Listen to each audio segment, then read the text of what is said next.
Okay, I'll let you know. But like, how did you make? I want to find out how you made it work. Like, what was? Because you said it took a lot of discipline. So Okay. Well, it's before even how we made it work. It was just what always struck me was there. oh, yeah. And good evening, good afternoon, good morning, wherever you may be on the World Wide Web. Welcome to our show, Giants Blitz. Our show about all things football. I'm your host, Tim Amy. Thank you so much for getting Blitz with us this Friday evening. And we have a special guest with us today talking about scholarships. And there's no prouder moment in a young player's life when that envelope or that phone call comes in from that university that you really want to go to saying, here's your scholarship offer. We really think you'll be a great asset to our program. But as our guest, Mr. Mike Kelly, is going to explain to us, that is the easy part. The hard part is making the team, making the grades, staying in school. And Mike, you are a proud graduate of the University of Manitoba and were a proud wide receiver with the University of Manitoba Bisons for several years. And talk to me about your first day at camp. Do you remember? Well, actually, let's go when you first got the offer. What was that? Do you remember that? I do. And you're right. It was a very exciting time, not just for myself, but for my family, my coaches, anyone that had been sort of along for the ride up to that point. The recruiting process is pretty exciting, as I recall it. And, there's options, and it's a really exciting time in a student athlete's career. A lot of time has probably been put into it that led up to that moment.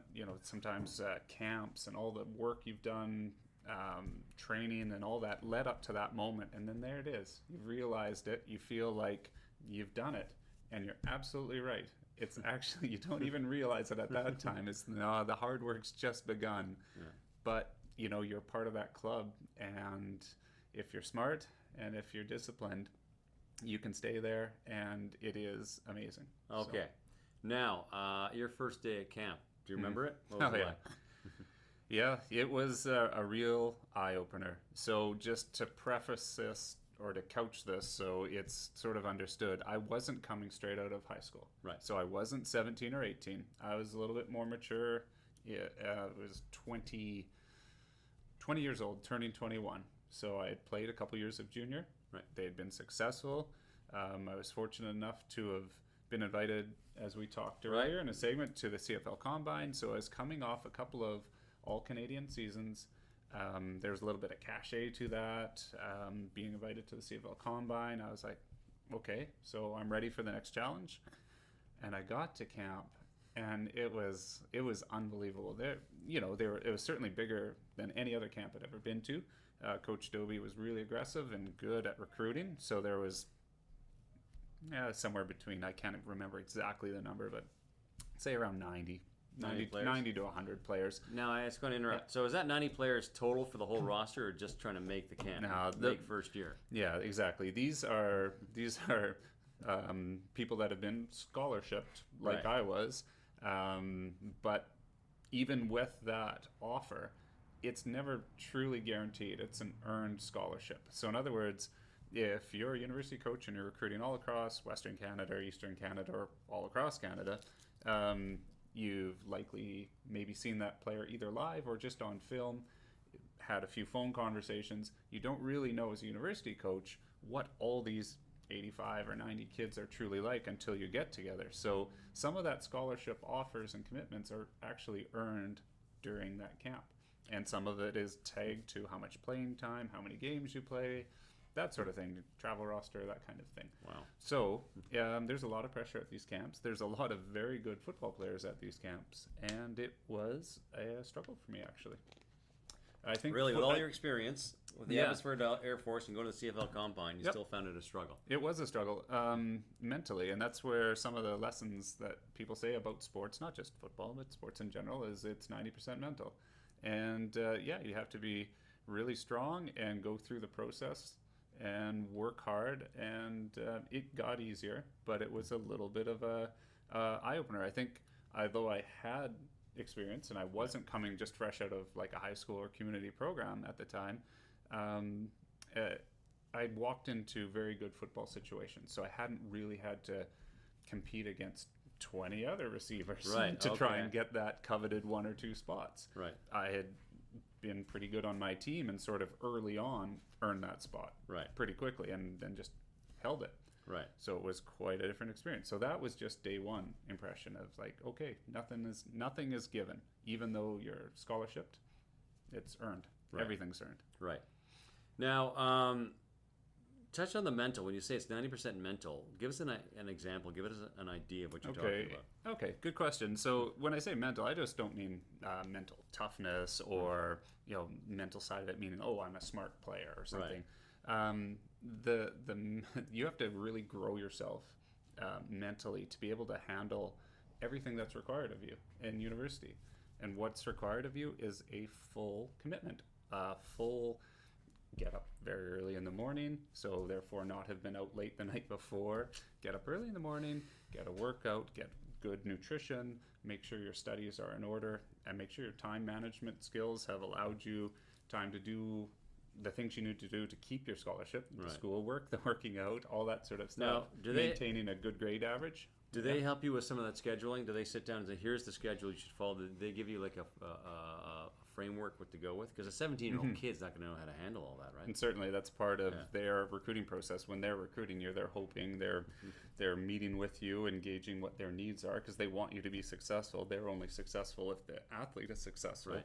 That said, not all universities have unlimited resources to hold 85 or 90 kids through the process. At some point, when we're talking at the minor football level, these kids are needing to grow up and be men and look after it. And that is the most interesting thing that I noticed in my years in university was all that effort to get to university was just gone sometimes for a quarter of the team. In some years, a quarter of the team just couldn't handle it, and very good, very awesome football players couldn't make it. They just couldn't pull it all together. They couldn't be absolutely disciplined enough to get everything done that they needed to, and it's a shame. And you see it actually every year in the Canadian Junior Football Leagues. Really good universities come back and play for various conferences, and the BCFC is no different than any other ones. You see former University of Manitoba running back Jamal Lyles come back last year for the Victoria Rebels and was the best player in the BCFC, probably in all of CJFL, and I think he's taking another crack at university again, trying to make a go of it. So I didn't mean to just pick him out, but I just mean every athlete has. And I picked him probably because he was the most high profile I could think of. But everybody goes through that. You have to be able to hold it all together. Stuff. Well, you think about UBC won the Vanier Cup. Yep. The past season, and their quarterback, his name escapes me. He started at Penn State last year, the year before. He lasted one season. Yeah, I mean, he sure was I bet you he's a standout his whole career. He hits Penn State one season. Yeah, Michael O'Connor is a phenomenal quarterback, and I don't know exactly the circumstances, but yes, there's a number of examples where, for various reasons, and maybe that's sometimes people go so far that homesickness, it's a thing too. A lot of players come back because they miss home. So, I mean, everybody has different reasons for it, but ultimately every university athlete has to, before anything else, has to figure out how to be organized enough to handle everything. And you hope that when we're talking as minor football coaches, that just the groundwork as coaches that we're laying out in terms of our practices and preparation for games, that these are setting some of the life skills that they'll kind of hopefully sink in for them. And if they're lucky enough to go forward and get offers to university, they've sort of figured it out. So now, most universities have to have a certain grade point average to get in. Yeah, and they're all different. And they're all different, but to play, normally they set a benchmark of like a B, or I think in McGill University, it's that you have to have straight A's. So there's different universities have different requirements to play. So what was that in Manitoba? Do you remember? Manitoba. No, don't take any pot shots. It was one of the easier schools to get into. That's fair enough. And I believe the university sport, formerly known as CIS, has tried to level the playing field a little bit more. There still are those schools like McGill and Queens, UBC. They have higher entrance requirements. Yeah. And also the maintenance requirements of your scholarship is also, I believe, different from school to school. Yeah. So, yeah, certainly some universities have benefited from slightly easier academic eligibility requirements, but ultimately that makes it only slightly easier. Like, just because it's harder to get into McGill, as your example, and harder to maintain a higher grade point average than it might have been at the University of Manitoba, it's still likely equally as challenging. Easily. Oh, yeah. So it's to be smart enough to get into McGill means you're probably really smart to begin with, and probably pretty highly organized in order to be a smart kid and hold those grades. So you're going to be challenged to keep them up. If you're not maybe quite as proficient in school and you go to a school that has slightly less academic requirements, you still have to do the university work, and it's still going to be hard for you. So even for that university athlete, it's still going to be a challenge for them to maintain. The Queens and McGills and UBCs of the world still turn over students. I'm sure. How many people, you mentioned the 25% turnover, how many people were on the roster back then? Do you remember offhand? I believe we capped it, around 55 to 60. Okay, 55 to 60, so a quarter of that, if I can do math, that's about 15, 16 guys around? Yeah, and all you have to do is look at our team photos from year to year, and you can see 15, 16 guys don't come back. Yep. What was the hardest part for you? Do you remember? I think it was just the process. You're, as a young student athlete, even if you stay local, you're still technically away from home from the first time. You're becoming an adult. You have all those opportunities to enjoy being a young person away from home. Enjoy. I didn't use any catchphrases or words. I just said there's so many opportunities. All the things that you wish to do, you can.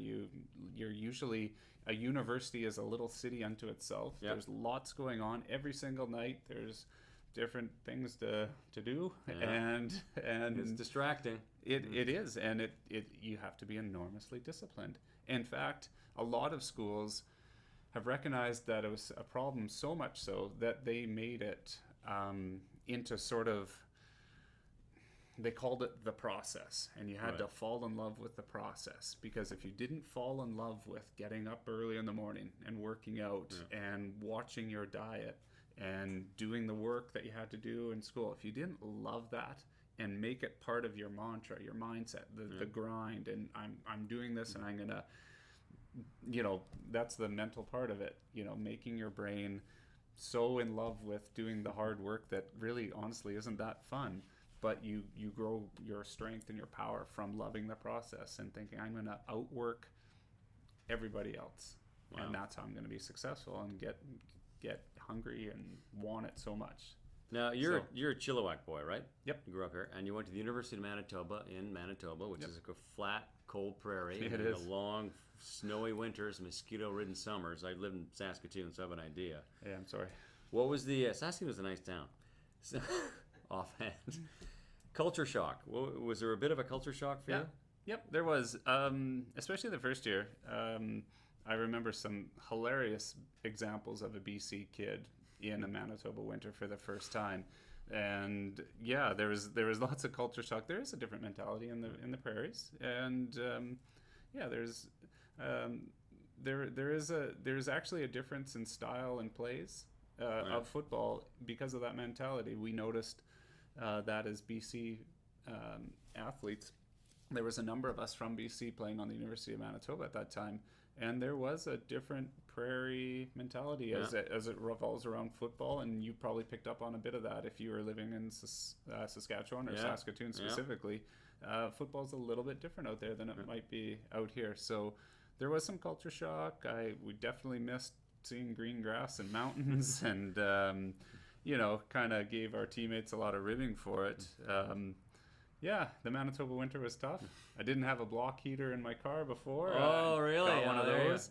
I didn't realize on a nice winter day when there's a lot of salt and grime off the road that washing your car actually is not a really good idea. I thought that was a good part of car maintenance, and our poor little Toyota car was a block of ice because I went through the car wash and then parked and yeah. So lots of good stuff like that.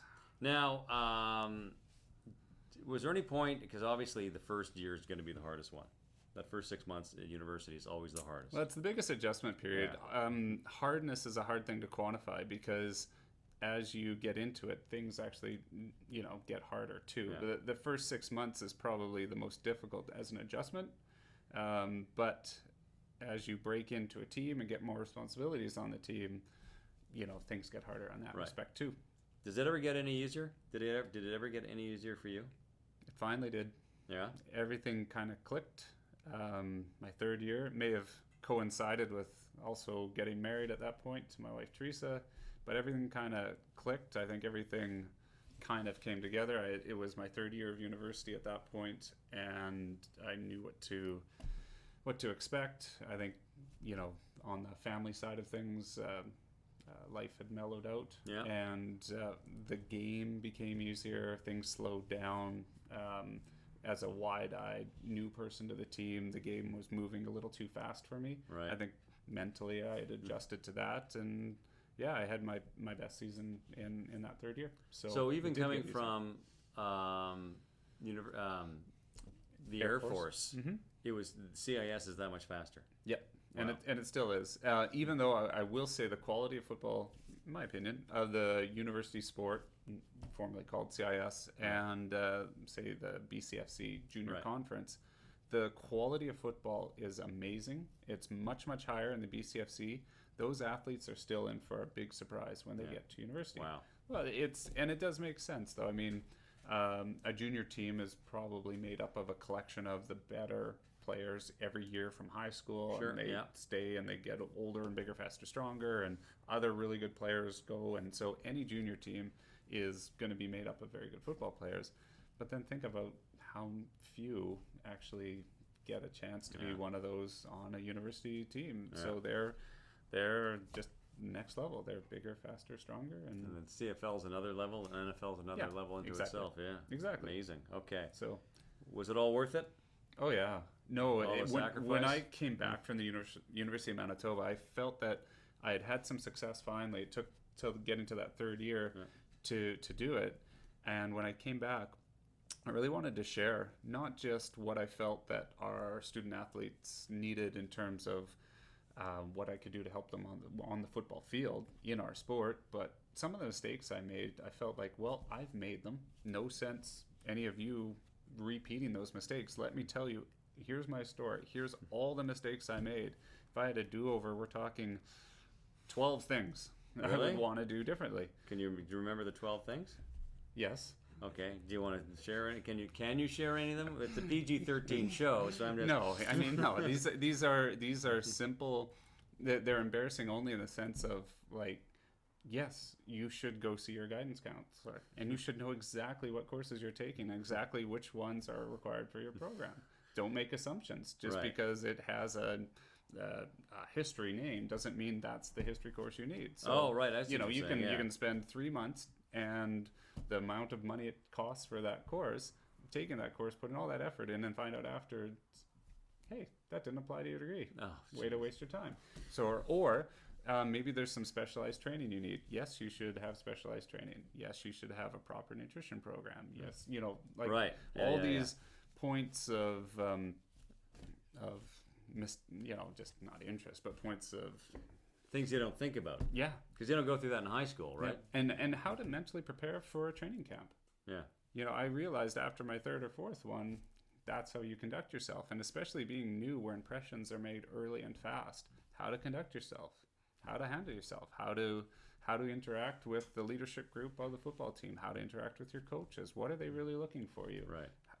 Don't do this, but yes, do this, you do this. Yeah. All those things. And I've tried to share some of those with the athletes over the years because came back and started coaching almost immediately with Right. the Giants.